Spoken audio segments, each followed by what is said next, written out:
The battle for world supremacy being fought by Donald Trump and President Xi is being played out in market crashes, shipping lines and currency wars. President Trump has now pulled the thread loose from the world order. But will the global economy unravel or be reformed in a different shape? BlackRock is the world's largest fund manager, holding $11 trillion in assets. So how does one of their European bosses see the market unfolding? It's not solved. At this point in time, where we are is in a period of uncertainty and a period of volatility in the market. I think the big uncertainty is, of course, where those tariffs are going to land and how long that is going to take to actually play out. Markets all tilted green towards hope today, recovering some of the pain of recent days. But the chasm of financial losses set against other recent presidential terms still looks bad for Trump. The United States' decision to impose tariffs has had and will continue to have huge implications for the world economy. These implications have been reflected in the reaction that we have seen in global markets in recent days, which the financial authorities have, of course, been monitoring closely. China has vowed to fight to the end, while Trump has ratcheted up his threats to whack on an additional tariff that could see China face 104% tax rates. The Chinese yuan fell to its lowest level since 2023, ironically helping China's exports look more attractive. Ahead of tomorrow's launch of reciprocal tariffs, Treasury Secretary Scott Bessent went on the airwaves to suggest deals could be done. I think we're up to 70 countries contact the White House for how to come and negotiate. But the US trade representative played down any market hopes of a pause. Senator, yes, they're scheduled to go into effect. We are having negotiations with all kinds of countries at this time. The president's fixed in his purpose. BlackRock is a major investor in hard-hit US companies like Apple, as well as more resilient UK stocks like Next. What they're trying to figure out is how deep-rooted these trade barriers will be. If we don't see a resolution, or if indeed the tariffs don't move it from where they are at the moment and we see the real inflation coming through, and that obviously starts to play on consumers' mind. From your phone to your car to the planes in the sky, everything is made from different components from across the world. And that's the problem with trying to rewrite international trade rules. A Boeing 737 has about 2,000 parts coming from 700 separate suppliers that crisscross the globe multiple times. Have a look at Boeing's wings. They're from Japan, while the fuselage is from Italy, some door parts are from Canada, and the engine is from Britain's Rolls-Royce.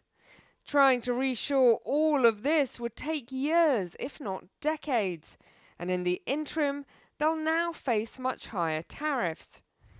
For companies like Ryanair, who have 30 Boeing 737s on order, it could mean extra import fees of more than £400 million. That ultimately will be passed on to passengers booking their holidays. The biggest concern at the moment is everybody's just pausing. From an investment perspective, from a corporate perspective. Taking a breath after a crazy few days. Exactly right. Now, when people take breaths, they don't do anything. Companies don't invest in new plants. People don't move jobs, they don't take jobs. And that is actually what's most worrying when it comes to an investment perspective. You need that certainty of where things are going to be. How the economy used to be run was pretty clear. In 1944, the great powers set up the Bretton Woods system, underpinned by the dollar. But it seems Trump wants to ditch that entire system, including an ambition to weaken the value of his own currency. He's more determined than when he met Xi in his first term. But if not Pax Americana and dollar supremacy, what deal will be done to shape the world order? Helia Ebrahimi reporting there. Well, joining me now is Nazak Nikita. She served as Assistant Secretary at the Department of Commerce during Donald Trump's first presidency. Thank you so much for coming on the program. I just want to know your reaction to what the Chinese have been saying. In response to the threatened increase of tariffs by Donald Trump, they've said they will fight this to the end. What's your reaction to that? And what about America? Will you fight to the end on this one? Well, very good to be with you. Yeah, I mean, with respect to Xi Jinping, he's flexing his muscles. Xi Jinping is not the same leader he was in 2018 when, President Trump negotiated the Phase 1 deal that ultimately, Xi Jinping and the Chinese government never adhered to. But Xi Jinping, he's consolidated power. He's indigenized high-tech supply chains. He has basically some of the global key supply chains sitting squarely and exclusively within China. From his perspective, I am convinced that he's willing to fight to the bitter end because for him, he does not want to kiss the ring anymore. This is about saving face, and he has too much power to now not have to save face. He's going to continue to flex his muscles. And, we've got to remember, President Trump is a New Yorker. If you hit him back, he's going to hit you back twice as hard. So I think gloves are off now, and we're going to have a period where China and the U.S. are going to hit back at each other pretty hard. I mean, America is not the only country that believes that the Chinese have been conducting unfair trade practices. But isn't the risk that you've unleashed something that you can't control? And if there is going to be a fully fledged trade war between the world's most powerful countries, it's bad news for everyone, including Americans.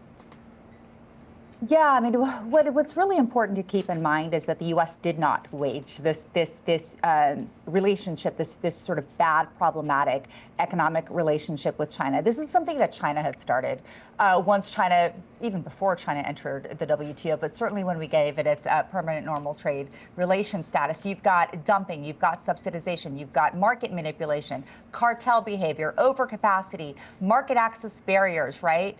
And the list goes on. So what we in the United States are really thinking, and what the policy community thinks, and what certainly the administration is thinking, is the status quo can't continue. Absolutely will it hurt consumers now and in the medium term, of course. But what happens if the status quo continues and doesn't change, right? We really do need to get some of those critical supply chains out of China. But are you going about it the right way? Because the risks of getting it wrong are so enormous. And I wonder if it'll even bring back the kind of jobs that you're hoping to see in Rust Belt America.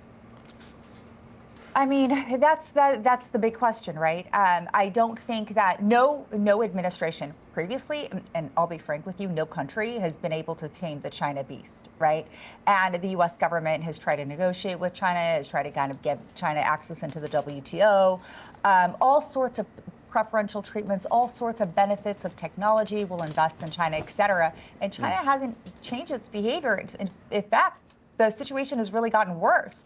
So I don't think really anybody has a crystal ball as to how this is going to go and whether the supply chains are going to, how much they're going to move. Certainly with the original IP tariffs on China back in 2018, supply chains moved out of China. But it's really anyone's guess. But I do want to underscore, no country has gotten this right yet. So I think Trump's going to try this approach to hit back really hard and see where this takes him. But I wonder if this is about something much more than economics. I wonder if this is really about containing the rise of China, especially a China that, although it's nominally communist, is beating America at its own capitalist game. And if you take that too far, at the end of a trade war, as we know from history, what happens is a real shooting war. Look, that certainly is the risk, and that's what the national security community is really focused on, is really talking about. But I don't think the U.S. government really sees this, just to be frank and honest with you, as a China containment. They really see this as a China economic competition and technological competition.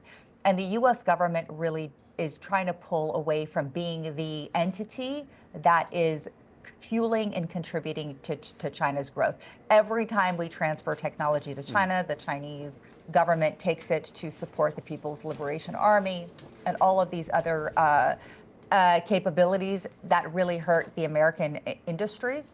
and really pose a national security risk. And I just don't think the U.S. government wants the U.S. companies to be complicit anymore. So this isn't a China containment thing. This is just that U.S. doesn't want to continue to contribute to this. And it doesn't want to be harmed by China's circumvention through Mexico to harm our industries too. That's why we're asking more of Mexico and Canada. All right, we're going to leave it there. Dr. Nikita, thank you very much indeed for joining us. Well, joining me now from London is Dr. Yu Jie, who's a Senior Research Fellow on China at Chatham House. Dr. Jie, thank you for coming on the programme. You heard what we just, the American perspective on things, but I want to ask you as a China expert, when the Chinese say they're prepared to fight this to the end, what does the end look like for them? And what do they mean by that? Well, the end, we don't know how this trade war is going to end. But surely, I think what China is trying to do now is nothing to do with the economic rationality, but it's more to do with the politics. I mean, where we are today regarding trade war is really a large reflection on the extremely difficult bilateral relationship between Beijing and Washington. So I think, as the previous speaker said earlier, this is part of the China containment strategy, and Beijing perceived that, and Beijing is now looking for the solution to be able to break away that sense of containment from the United States.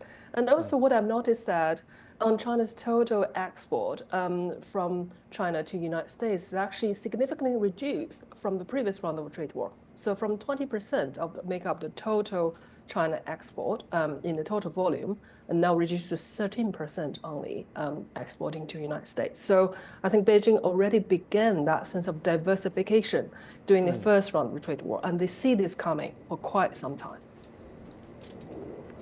So let's say the tariffs are actually imposed at the extraordinary level of 104% on most Chinese goods, and trade between China and America essentially dries up.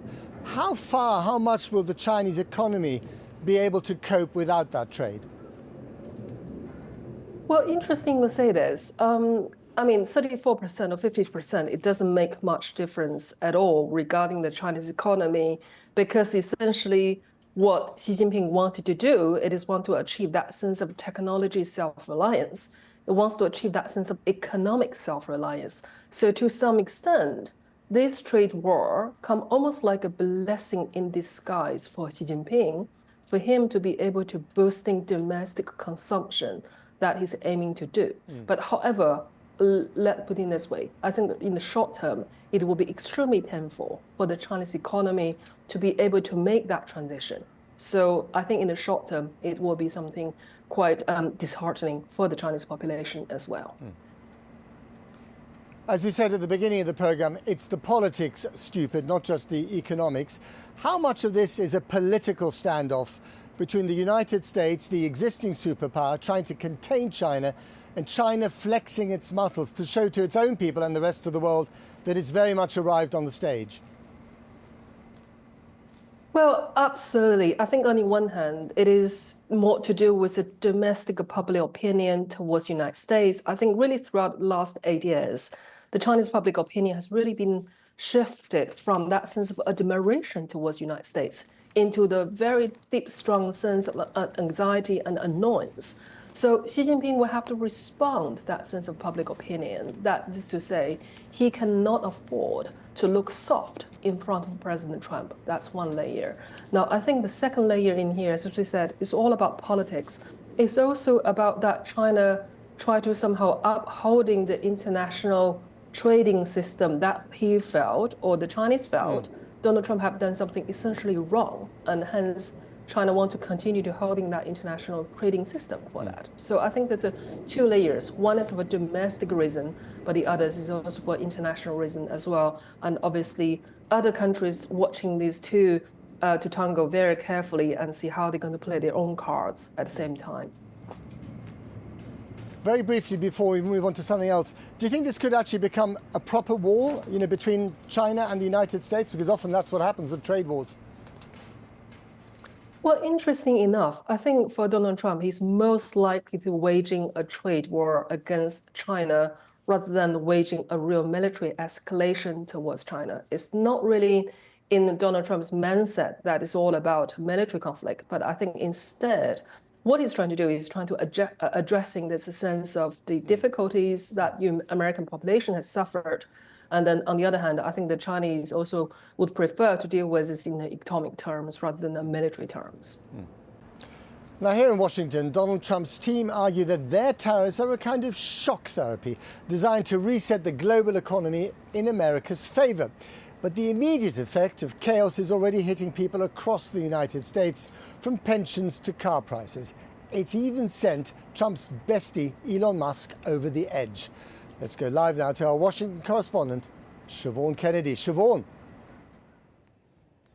Well, Matt, there does appear to be a growing rift between Elon Musk and the White House on trade, and even an open spat between the billionaire and Trump's top trade advisor, Peter Navarro, who Musk today branded a moron and said was dumber than a sack of bricks when it comes to trade. Now, this comes after Navarro yesterday openly criticized Musk and said that he was simply a car assembler who brought in cheap parts from overseas. In other words, that Musk and manufacturers like him are part of the problem America faces on trade. That just a snapshot of the tensions already rising inside the White House. And there was more evidence of that tension today when another of Trump's top advisors was grilled in front of Congress. And interestingly, it was the Republicans, arguably, who shone the harshest spotlight on the problems that Trump's tariffs are creating. One asked if there would be exemptions for industries like textiles and clothing, where Americans simply do not have any manufacturers. But the trade advisor was very clear. There will be no exemptions and there will be no delays. Trump's tariffs kick in today at midnight here in America.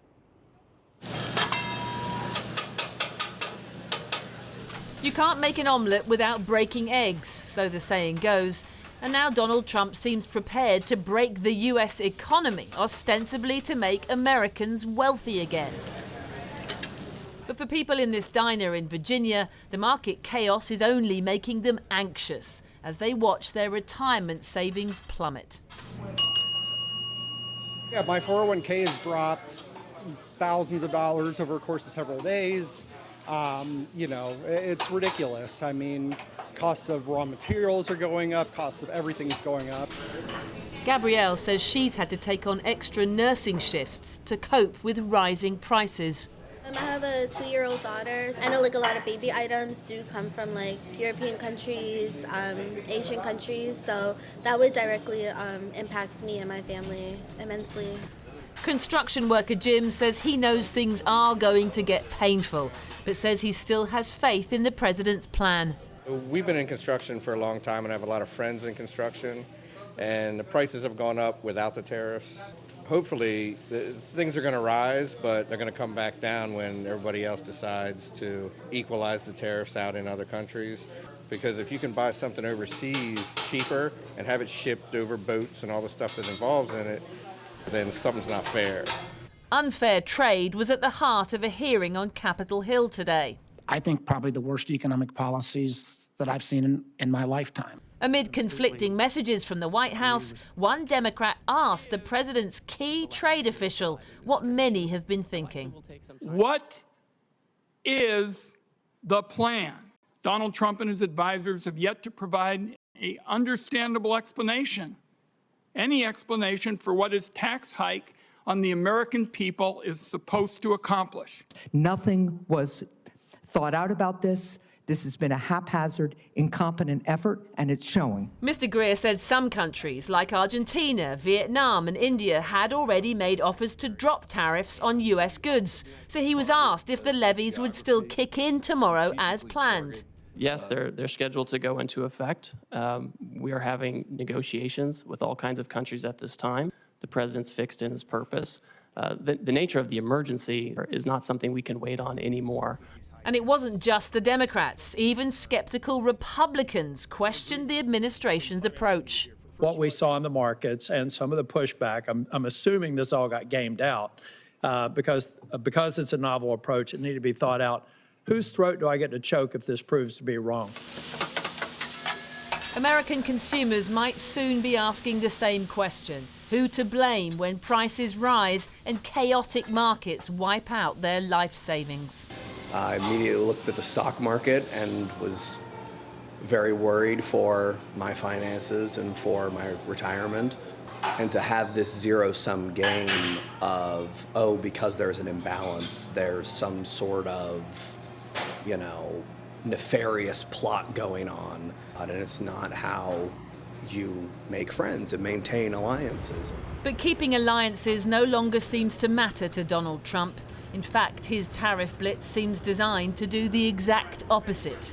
Rip up the old friendships and start all over again.